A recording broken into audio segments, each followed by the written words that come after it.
All right, everybody, welcome back to the podcast. Me and Tyler are here with Tyler Cross with Smith Gin Co-op in Odom. And Tyler, you want to tell us how you got where you're at? Sure. So grew up in Portland, Texas, just north of Corpus. Didn't come from an ag background, didn't come from a farming family or anything like that. Grew up in an ag area. So when I was in high school, took a job working for a small cotton and grain producer just between Portland and Taft, and fell in love with ag. Just did the people, the environment, being outside, just liked everything about it. So ended up going to Texas A&M after I graduated high school, got my degree in finance. So I'm not even an ag major, with intentions of coming back and potentially being an ag lender or something along those lines. Ended up catching a job in Houston. The oil field was booming. Got a job with the wire rope and rigging company.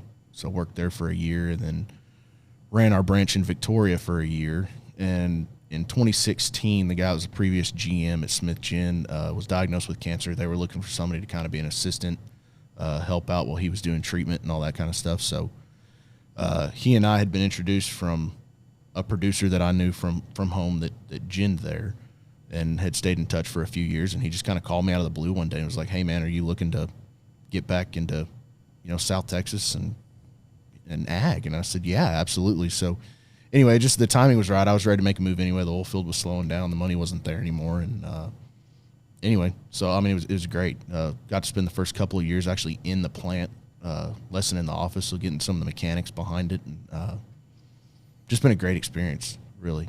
Yeah, from what I've been around, gin managers that have actually worked in a gin usually make it work a lot better. It helps to know what's going on for sure. Yeah. I mean, and a lot of guys, it's not, you get people that say all the time, "Oh, well, that guy didn't spend much time in the gin." But a lot of times when they get hired, I mean, they're getting hired when somebody's leaving. So it's not like they have the opportunity to spend a lot of time in a plant. So right, you kind of got to work a little bit of everything, got to see how it all worked. Yeah, ground up. Way up. Yeah, just. So the first year I asked the gin superintendent, I said, "So what do you think is like the worst job out here in this plant, period? What is the one thing you do not ever want to do?" And he told me, he said, "Running the press, because it's just constant. There's always something going on. You have to stand right there and see what's happening." And I was like, "Oh, okay." So 30 minutes later, I'm up in the office, and the old GM Lee, he looks at me and he goes, "Hey, so I'm thinking this year I'm going to have you run the press." It's like, dang it. So anyway, so that was my introduction to ginning. I literally just stood at the press 12 hours a day. Do you have one of those fancy auto strappers and all that good stuff? Yeah, we had an auto strapper and an auto bagger too. But while that sounds all cool, it'll like you're one person. Problems. Yeah, and you're one person, and so that's one guy that's watching the entire press operate, plus making sure the strapper straps and that it's got strap and that the bags are coming in and that the bagger's running correctly and not tearing, your tags are right. I mean, yeah. It's a lot. And if you stop, the whole place stops. And everybody looks at you and they're very upset when that happens. If there's 2 or 3 guys there, at least they can blame somebody else. But no, it's just your fault. That's right. Yeah. Yeah. Yeah. Okay. So that was no, you're good. Like year one, you did the press. Yep. How many years did it take you to work up to a manager, or how till you got to a little higher position? So the first year I ran the press, the second year I basically just followed our superintendent around. Was kind of just a shadow. Third year, I started moving more into the office, getting some of that under my belt. By year 4, I was about 50-50. Year 5, I spent mostly in the office, and that was the last year that Lee was there, so he retired after year 5. So my 6th gin season was my first as a GM. And I remember, so previous podcast, Larry was talking about older ginners versus younger ginners. Did your mentor, did he do it more by feel or by watching the actual gauges and everything as it was rolling through? He was not by feel. He was not by feel. Yeah, he ran off of. Yeah, ran off the computers and watched. And now the superintendent, who I still have, is Rowdy's probably 62, 63. He's kind of a middle ground there. I mean, he does a lot of stuff by feel. And a big thing that you see from older ginners to younger ginners is the safety has been pushed so much more today versus what it was. Right. I mean, 30 years ago, if you met a ginner and he had all of his fingers, he probably wasn't that good of a ginner, really. Or at least you hear people say that all the time. "Oh, he didn't gin for very long. He's got all of his fingers." But today, it's not that way anymore. There's 480 running through that gin too. Like, that stuff will kill you. There's lots of things in that gin that'll kill you. Yeah, a lot. And locking out, tagging out, guarding, all those things. I mean, it's to a point where you really can't. I mean, you used to be able to go stand by a machine, put your hand on it, and okay, well, it's shaking. We have a problem. You can't do that. I mean, you physically can, but you can't do that anymore. You can't let people do that. Right. So you have a pretty cool title. You are the youngest cooperative gin manager in the U.S., right? I'm not sure about the U.S., but for sure the state of Texas. Yeah. That's pretty cool. Yeah. At 29, it's neat, but it comes with its own set of challenges for sure, though. So yeah, just about to ask it. Kind of, I wouldn't say low man on the totem pole, but a lot of guys. I mean, it's a little different when you're the youngest, trying to look into that. For sure. That base. I'm guessing most of your office, probably most of your employees are older than you. Yeah, I don't know that I employ anybody that's younger than me. So that's kind of a scary thought. I actually hadn't thought about that till you said it, but yeah, I think everybody's younger than me. And when you work in a world like that, especially, something with physical labor. You deal with it on the harvesting side. You get guys that I've done this longer than you've been alive, and you there's a lot of that pushback, and you kind of have to learn how to balance that, and it's a challenge. But I've been super lucky that my superintendent. A lot of people could have gone, "Oh man, here's a young kid coming in fixing to take over," and man, screw that guy. And I didn't have that experience. Is your gin board old also? We've got a pretty good mix. It was older when I was hired, but it's changing. We've got a good split. We run a 7-man board, and we've got a lot of guys that are in their 60s, but we have 2 of them that are under 40. So in today's world, that's pretty good. Yeah, that's very good. That's very, very good. Yeah. So the word fire pretty good, apparently. Oh man, unfortunately, yeah, fire is not something that I'm a big fan of right now. We're not lighting the fireplace in the house. We're not lighting bonfires. We're not, I don't even want smoked brisket right now. The whole state of Texas is on fire right now. But I called you a couple weeks ago in the morning trying to figure when we were going to schedule this, and you did not sound like you were in a good mood. No, I think when you and I talked, I'd probably been up for like 40 hours or something stupid like that, and I had just watched our seed house burn down. So yeah, it did pretty good damage. It didn't just catch the seed house on fire. It burned melted the I-beams and everything, didn't it? Yeah, the red iron in the center of the building just kind of fell in. So it was a strange deal. We had a hot spot, and it really wasn't that big a hot spot when it started. The problem we had is that the building we were storing seed in was an old gin building. It wasn't actually a seed warehouse. So it wasn't really designed for getting seed out quickly. like a new barn is. They're meant for that. And so you can open the doors, you can clear the smoke out. We couldn't run the loaders because of the smoke. So we couldn't get in. You could get 2 or 3 buckets, and then you'd have to wait 45 minutes to let the smoke clear. So I don't know. The guys found it about noontime, and so we were pushing seed out and getting it out of the building, and it was maybe 1:15 in the morning.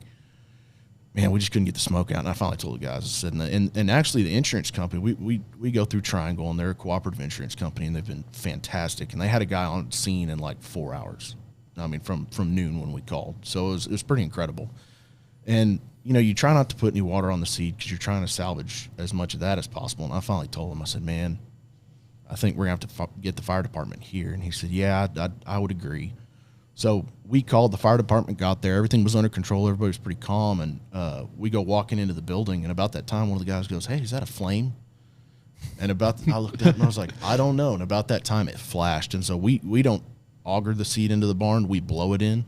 So when you're blowing it, all that lint just hangs on everything. Gosh. So when it flashed, the whole pile flashed. It went up the walls, back to the ceiling. About that time, I'm looking up going, oh, no. So I just told everybody, I was like, we just need to get out of here right now. And from there on, it was just chaos. Well, I bet that was good. You got excited real quick.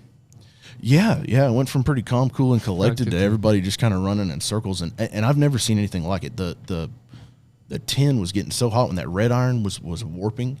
The little screws that hold that tin to the roof, it was breaking the heads off of them, and it was shooting these little screw heads that were smoking hot, literally smoking hot, 50 feet all the way around the building. So if you were standing within 50 feet of the building, you were like in range of these things. We were standing there, and one of them hit by my feet, and I looked down, what the heck is that? And we finally realized what it was. And they started, pretty regular. So it was like we had to get back just not to get pelted by these molten screw heads. How long do you have to sit there and just watch? Probably. I mean, it felt like forever, really. But our biggest thing was we had to get AEP to come cut the power to the building. And in the meantime, it actually got to, so we had fans on the outside and we had motor controls for those. And so when it melted those and all that arced, well, the transformer went nuts outside. So, that whole process was a little bit brutal, but I'd say it was probably only like, 30, 45 minutes. It really wasn't that long. It just felt like it was hours. Yeah. So, and then it took us another day to really get it under control. I mean, it wasn't going to spread, but they brought in a salvage company out of South Dakota, some guys that's what they do, like grain bin fires and those kind of things. And that's who they brought in. So we got where our fire marshal told us, he's like, y'all are not going back in the building. Like, that thing is going to collapse. So to salvage the seed, they had to bring in professionals and get it out. And they were pretty impressive. It was really cool watching those guys work. Yeah. Well, I mean, cotton fires they're smoke until they're not. And then you're going to be working the rest of the day. That's what I've figured in my life. As long as there's smoke, you're good. You see flames, it's going to get bad real fast. Yeah, and everything you own will smell like that. It's very distinct. The smell is very distinct, and it will smell like that. I mean, the inside of my pickup still smells like that from, over a month ago. You can go in my closet right now, and I guarantee you, I mean, we caught on fire 9-10 times this year, and you can still smell it in my closet. My jackets are just covered in smoke or got burned on my arms and stuff. Mm-hmm. It's bad. How often do you go to put a jacket on and you just catch a whiff of that smell and it just makes you want to throw up? Man, when I burned that machine to the ground back in 2019, and I had one that was broke down, like dead in the water, and I had cotton in it, and this is about 3 days after I burned the machine to the ground, like not a one piece of green paint left on it. I have to go start that other machine when they get it fixed, and I got to wrap the bell on it, last bell of the season, and I look up, and the gin is on fire a mile away, pumping smoke the whole time into the cab with me sitting there. And after that, I just can't. That smell just makes me want to just go home and not even look at a cotton stripper. It's quite a stressful smell to me. So I was just like, after that day, I was just like, I'm done. So now, every time I catch on fire, I took about a day off. Like, I just can't even deal with it. Yeah, no, I mean it does. I don't know why, but like it is. It's a level of work that it's hard to explain. You're really not doing much, but you're working really hard to do not a whole lot, and the whole time you're just sick to your stomach too. It's just, I don't know. Or if you're sitting there and you hear people talk fire and you're on the stripper and all of a sudden you just randomly start smelling what you think is a fire. Mm-hmm. That's how I get, like, talking to him. Yeah, I just had a fire. Dang. Yeah. I'm smelling it now. We tracked one down in the gin a few years ago. You could walk around in it, and for some reason, it was only right at the ginner's console. And ours isn't, you come to West Texas, and everybody's got them enclosed in these nice little houses because it's cold, and they have heaters. Ours is wide open, so you can hear, see, smell everything. And our ginner kept going, man, I smell something burning. And we'd stop the flow of cotton. Everybody'd walk around, sniff, and nobody could smell it. You get back behind the ginner's console, get back to running, and you'd smell it again. And it took, seriously, we were like in panic mode trying to find it, because if you don't and it gets bad, it can get rough in a hurry in a gin. And we finally figured out that our humidifier, there was a little cotton that was sitting right on top of the burner cabinet. Well, that burner cabinet was getting hot. It wasn't actually burning, but it was getting it just smoldering hot. And that's what was smoking. It wasn't anything that was going to catch anything else on fire. But every time you stopped the flow of cotton, it would turn that burner off and it would cool down and you wouldn't smell it. But as soon as you started ginning again, that burner would kick on to humidify everything. Back to the same problem. It's that leaf smell in the exhaust pipe when you get out. Mm-hmm. Oh, man, we caught the 770 on fire real bad one time this year, and burn marks all over it. We get it put out, get it ejected, and I'm like looking in the lights from all the machines surrounding it, and there's just a haze, and I'm like, fire's behind us, so there's smoke coming off this machine. So we start looking, finally turn all the lights off, start looking for glowing, find glow. So this goes on for like an hour. This machine has little pockets all over it on fire, and we put like 2,000 gallons of water on this thing trying to get it to stop smoldering. So trust me, when you have a cotton fire and it just won't go out sometimes, like there's little pockets, it will just keep burning. Well, and the seed, and if you ever mess with the seed, all those little fibers around that seed will trap air. So you can take a handful of burning seed and dunk it in a bucket and pull it back out, and it will still be burning. I mean, even after you've submerged it, it's almost impossible sometimes to get it out. All you can do is just spread it and hope. I guess back on a positive note, does that mean you get a new seed barn? It does, yeah. So, I mean, there's a silver lining to everything. You know, the downside is it's never optimal, and insurance never really brings you up to whole. You know, I mean, it's always going to cost you a little bit, but at the end of the day, we're going to upgrade. It's an opportunity for us to do something and build something bigger and better at the end of the day. Build back better. I've been on your yard. Your yard's really nice, so it's going to be even better now. Yeah. When we're working to improve that too. I need a parking spot for my strippers. I need you got it. I'll put a little.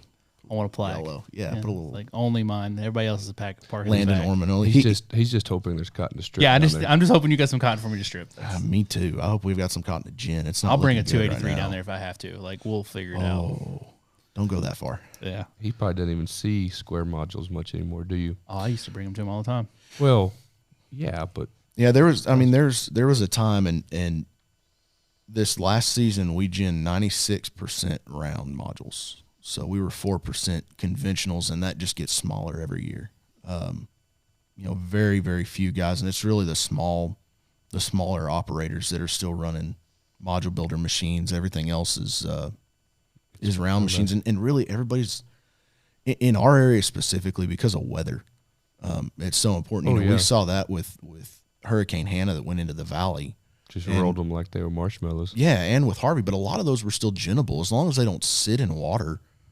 They hold up really well to the wind and to the rain and there was a lot of cotton that got ginned after Hurricane Harvey came in. I mean, we ginned, I don't know, probably 45, 50,000 bales after Harvey. And I mean, it set in almost 100-mile-an-hour winds, and now the conventionals didn't fare as well, and they had some loss and some damage. But I mean, there was a gin east of Taft that got nailed because that's where Harvey went, the eye wall went, and it looked like most of that yard was square, and you couldn't even tell whose modules were whose. It was just a pile of cotton across the yard. That was Bayside Richardson Co-op, but right outside of Woodsboro. Yeah, and it was brutal because I drove over and saw it and went over and checked on David, and it was like, I mean, it looked like the cotton was back in that field for miles. You could drive miles down the road, and it was in the power lines from that yard. And I mean, even rounds there. I mean, but they just got absolutely just got eye wall. Yeah, I mean, it was so bad right there. But I mean, there was. I went and looked at modules that were east of him a little ways that I had a producer call and say, hey man, you know, they were. I think they're okay, but before you go get them, let's figure out what we need to do insurance-wise. Can you go look at them? So I drove out and looked, and they were kind of up on this hill. And, you know, as I'm pulling up, I'm going, I don't know why we even need to look at them. They're, you know, way up on a hill. There's no way they stood in water. You know, they should be fine. Maybe the ends are a little wet. That's not where he stacked them, was it? No, it was. Oh, okay. It was. But when I got up, there was a water line that was maybe 18 inches up. And I was trying to figure out, and I thought exactly what you thought. I thought, man, he had them stacked somewhere else, and he just moved them here. And anyway, I got to looking at them, and they were, I mean, just saturated. And I called him, and I said, hey, how in the world did these sit in water? He said the wind was so strong that it was holding the water up that hill. And he said where those were at, they were not quite at the highest point on that that hill, and the wind was holding the water up, and it was stacking water up against those modules. And then he said, if you look down at the bottom, he said all the fences that are down there that are knocked down are leaning away from us. Well, that wasn't wind. That was when it let the water go. When the eye came on, it let all that water go. All that water took all the fences and trees out. That's crazy. So you've got to deal with hurricanes. That's something most cotton producers are not having to deal with, or cotton gins are having to deal with. Your yard's bigger than most gins, right? Yes. Yeah. We can stack somewhere between 40 and 50,000 bales on our yard worth of cotton. Yeah. That really helps out because when the old H word shows up, it's amazing how many module trucks y'all can get put out. I mean, I've called them in and they've been picked up in 10, 15 minutes. Just like they're waiting on the yard like vultures. In our part of the world, and it kind of blows me away because I'll talk to guys, you know, out here in West Texas, and they're like, oh yeah, we have modules that sit, you know, 2 weeks or whatever before we go get them. Or in our area, because of that, you know, we end up, if I go 5 days, if I have a producer calling modules and they're still sitting in the field 5 days from when he called them in, I'm getting yelled at. I mean, if it's a week, they're furious. I mean, I'm getting calls at 5 days going, hey, it's been 5 days. Why do I, have modules sitting here? I mean, so we probably run on any given year, I'll run 12 or 13 conventional module trucks, and then I'll run 6 or 8 float trailers. And with as many machines that are in that area, you can get behind even running that. Yeah. Oh, for sure. Well, with so many round bale pickers, I mean, the crop gets harvested. I don't know how much faster, but I know it's way faster than it was 10 years ago. When I started down there in 14, it was like 3 weeks, and there's a few guys still running. And then the round bale started coming. Then the picker baler took over, and the stripper baler took over. Then it was 2 weeks, and it was getting down to 10 days. Like last year, I mean, like last year was a little different, mostly because none of the strippers were there, but. Last time we were there stripping, it was like 10 days, and I bet it's going to get even worse than that. It's going to be like 7 days, 8 days, and that whole entire area is going to be gone. Mm-hmm. It's wild. And we have a couple of guys that either buy a bunch of machines themselves because they do some custom work on the side, and then there's some guys that come in and one of our historic largest producers, he farms several thousand acres. It's on some ranch land, and he has this custom harvester come in that brings like 10 machines, and they'll pick 5,000 acres of cotton in like a week. Yeah. Well, with that H word showing up, I mean, you've got 3 days. If your cotton's not out, it's gone. And if you're in a enterprise unit, you just lost half your money. That's right. Well, and as soon as it's in that module, then our hurricane insurance policy picks it up.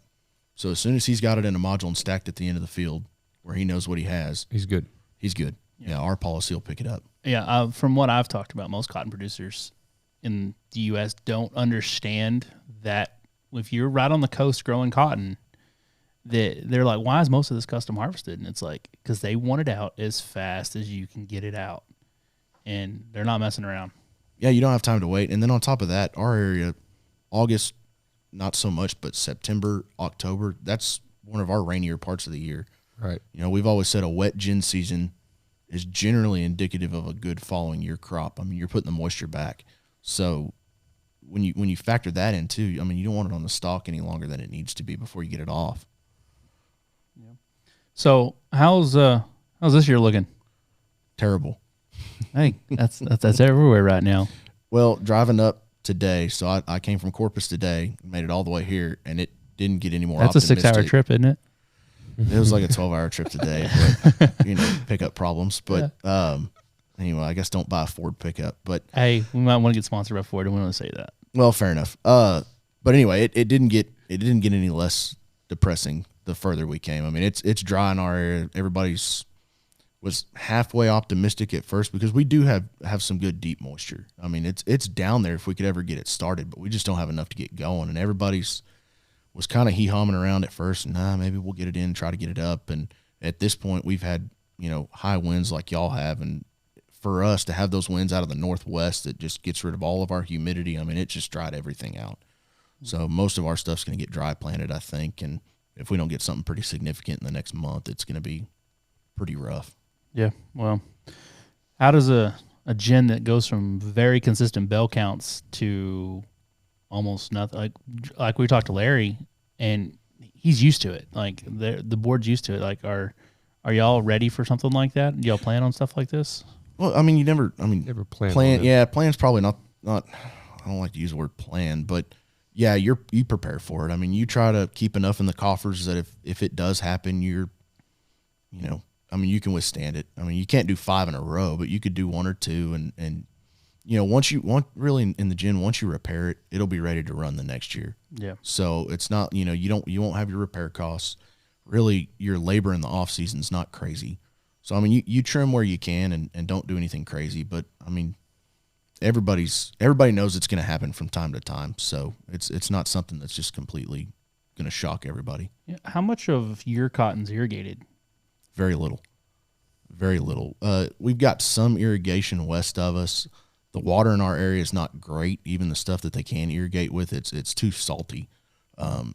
Our area had a lot of vegetables at one time back in the 40s and 50s. There was vegetables that were grown in our area, and they would irrigate, but they got down to the salty, I guess, part of the water, and they used too much of that too, and now we're not really a good area to grow vegetables anymore, so kind of screwed it up for them. But there used to be a lot of packing sheds, and like Robstown, Odom had them, Mathis, tons of packing sheds for, onions and all that kind of stuff, so that you don't see anymore.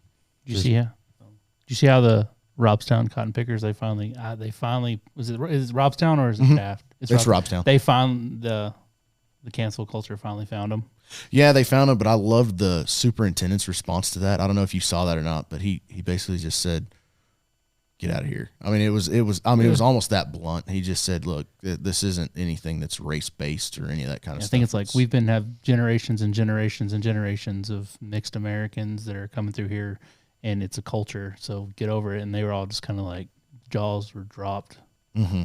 Yeah, I mean, and you got to be proud for him for that. I mean, you don't see that very often. Most people just jump on that bandwagon and try to make something out of nothing. But good to see somebody stand behind something for a change.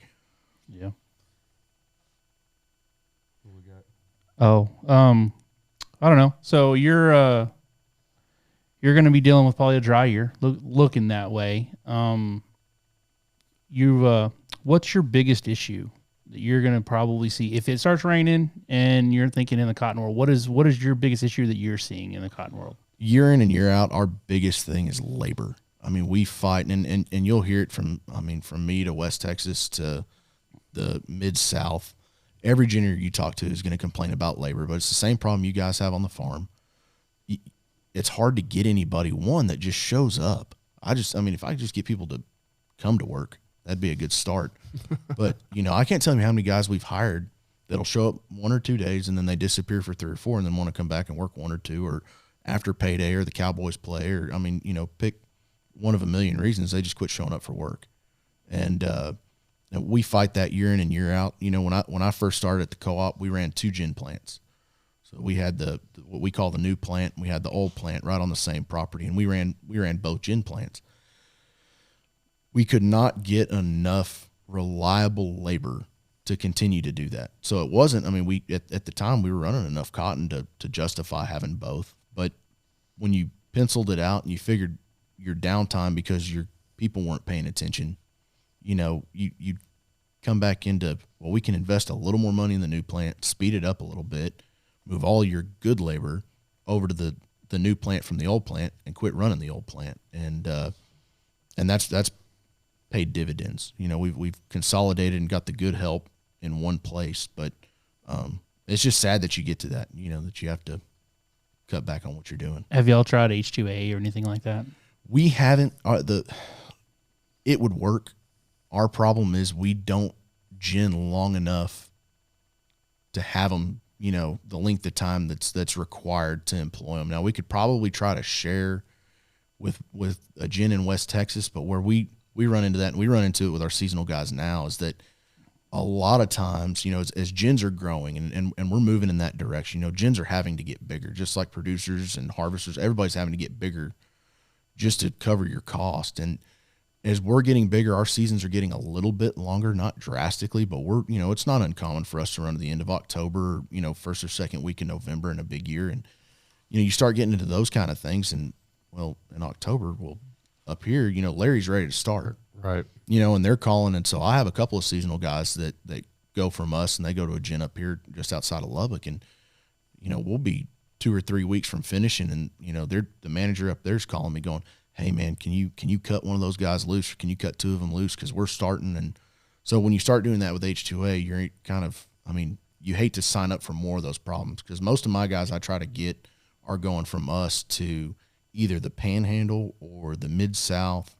I have a lot to go to Virginia or South Carolina because there's a little bit bigger gap there that gives us a little bit of time. Was there actually people like showing up to your gin and trying to hire your guys up from under you, like switching?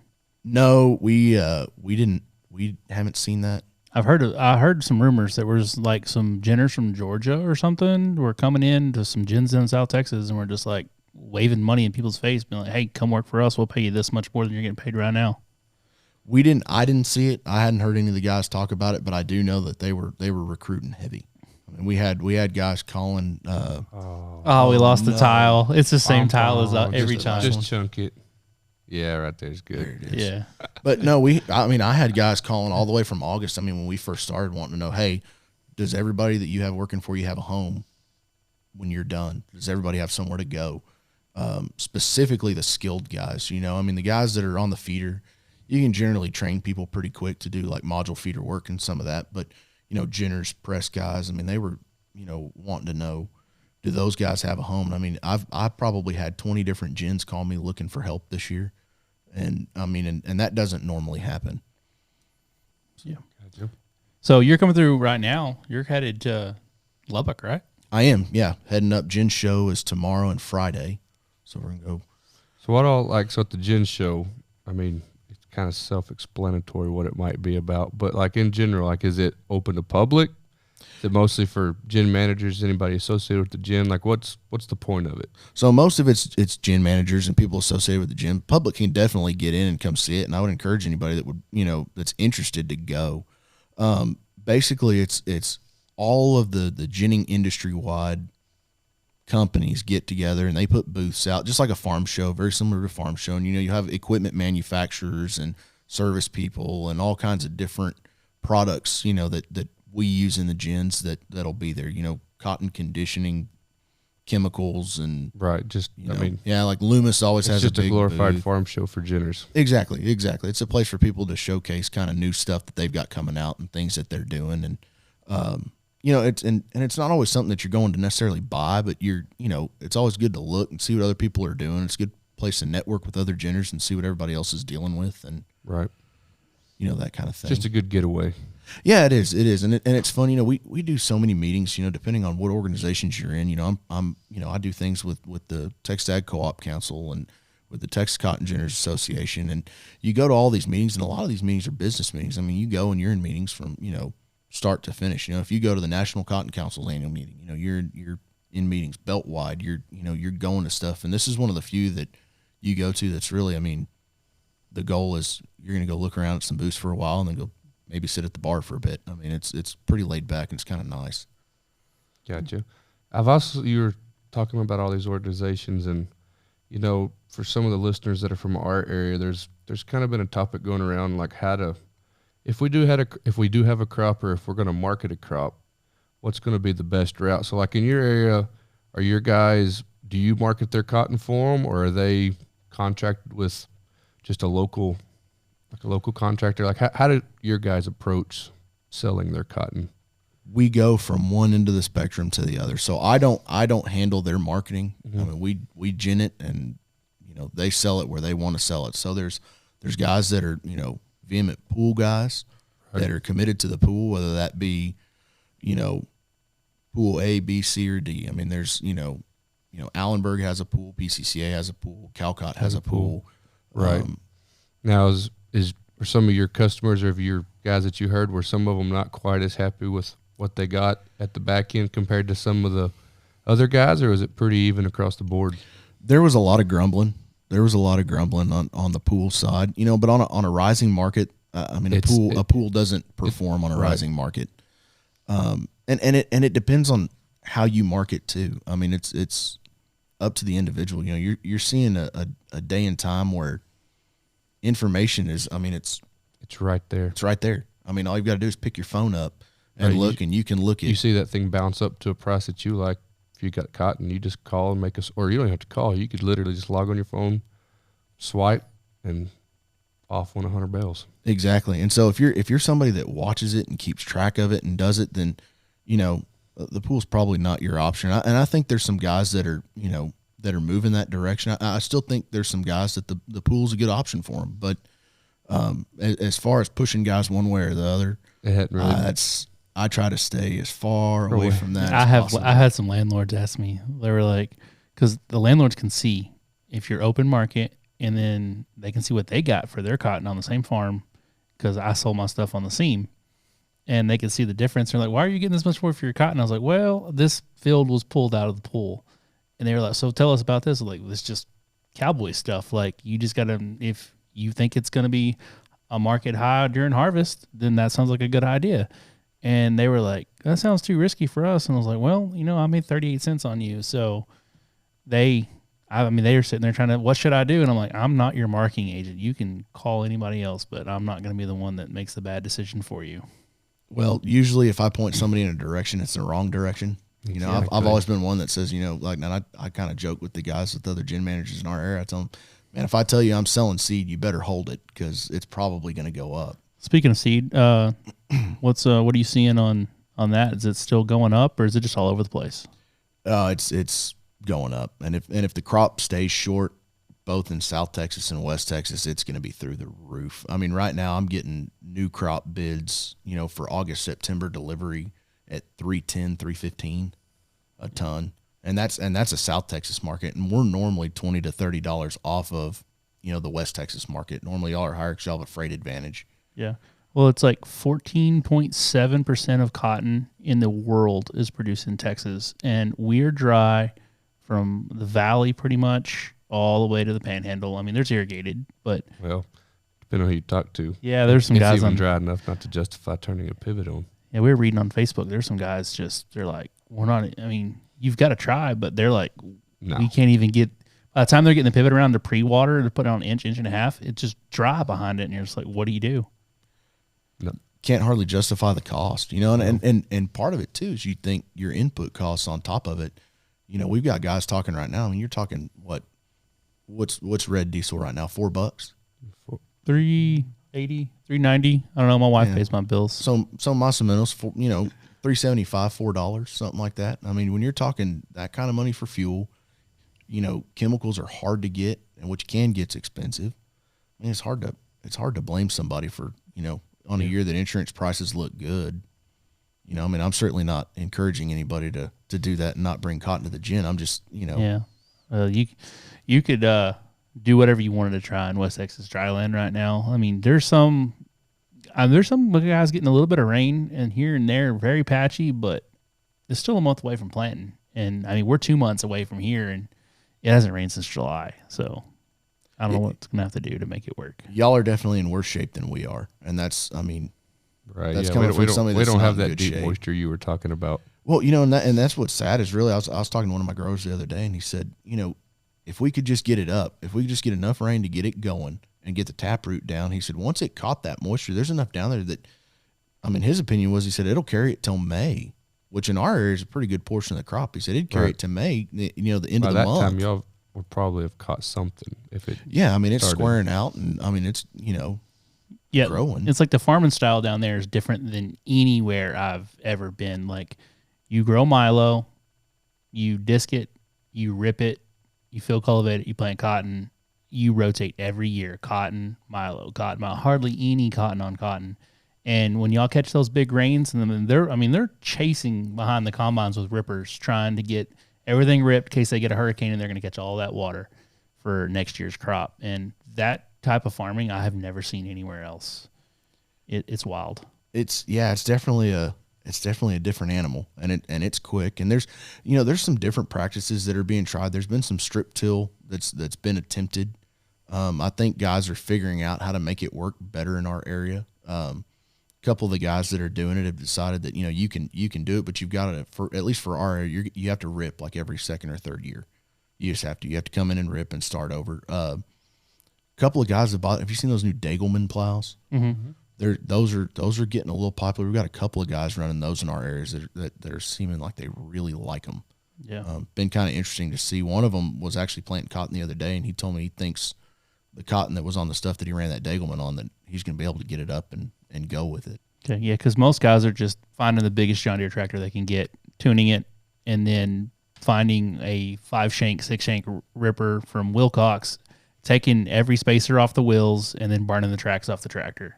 Pretty much. Yeah. So pull it, and if you can get the frame level with the ground, even better. Yeah, I've seen brand new Wilcox plows with the paint scratched off the top of the frames, and you're just like, then you stand next to that plow when it's out of the ground, and you're just like, oh my gosh. Get it deep and save the water. It's wild. It's different for sure. Yeah, I know, because I get up here with guys like I know you like to run like a moldboard, and I mean, you just don't see that. You don't see that with us. Nobody does that around. There's like one or two guys that do that in within like 6-7 county area. And I do it the same reason because I watch down there. I'm like, we catch water in March and April usually. And that's right before planting season. And I just, every time it rains 4 inches and you're sitting there and you're just watching all of this water run out of the field. I don't care if you've got cover crops or nothing, your terraces are broke, sitting there and I'm like, all that water that I'm going to be praying to have in July when my cotton's burning the ground, I'm like, it's still going to be right there under the ground. And Tyler will argue with me all day long with it, but that's the way I farm. Different strokes for different folks. Yeah. Yeah. Well, I think he has higher yields than me. Well, get the gin statement out and we'll just compare them. He lives in a different county. They're closer to God up there. Oh, I got you. We'll pray a little harder. Yeah. Pray a little harder. You, some of your producers are in a triangle there that is, in my opinion, I mean, I've been to Brazil, I haven't been to Australia, but I've talked to some guys from Australia, and I've kind of looked around everywhere. That's probably one of the best dryland cotton producing places in the world. Oh, for sure. For sure. Yeah. Yeah, I mean, a 2.5 bale average on dryland cotton is, I mean, normal. Yeah, I mean, that's they're not. I mean, they're happy, but they're not like static. It's like if it breaks average. 3, if it breaks 3 on a dryland average, they'll talk about it in the coffee shop. But I mean, it's not like, I mean, like 2 bale cotton. Nobody comes in and is like, oh man, we harvested that and that was right at 2 bales. I mean, it's Yeah. We made I've 2 stripped bales. 4 bale cotton dryland, and my customer came up to me and he was mad at me, and I was like, what are you aggravated? He was just messing with me, but he goes, that's the best cotton we've ever grown, ever. And I had a picker about a half mile away, and you're over here with a stripper stripping, and I'm like, it wasn't touching the cab, so we're making it work. But no, it's 4 bale dryland, and that's just unheard of. Y'all get those little pop-up showers over the bay. They come over there and drop a half an inch every 2 or 3 days, and it's just like perfect. It's great. And it's that black dirt, it's that good black ground that holds the moisture and it'll hang on when everything else is burning up. So I've one of my best friends, he farms just a little north of us in northern San Pat B County and a little bit, I guess, he may farm a little in Jim Wells. But anyway, he gives another really good friend of ours farms in that what he calls God's Triangle over there. And I've heard the saying made. He's like, they'll be talking and he's, well, I don't know what we're going to do. And he's like, what do you mean you don't know what you're going to do? You're going to plant it and you're going to grow it and you're going to grow 2 bale cotton and you're going to complain about it for the next 6 months. And he's like, that's just what happens in God's little triangle over there is y'all just get mad at 2 bale cotton. Yeah. Hurricane hits fair first though. Yeah, it does. It absolutely does. Yeah. So anyways, well, we're going to let you get out of here. It's a little late, and I guess you're going to head up to Jinjo. You headed to Lubbock tonight? Yeah, I'm going to run on to Lubbock. Well, shoot, you're just going to catch Lubbock at the right time when you get up there. That's right. I figure there'll still be a few people hanging around. I bet that blue light's still bumping. We're going to get him in trouble. So, all right, Tyler. Well, it was great to have you on, so appreciate having you. Thanks, guys. Appreciate it. Enjoyed it. Yes, sir.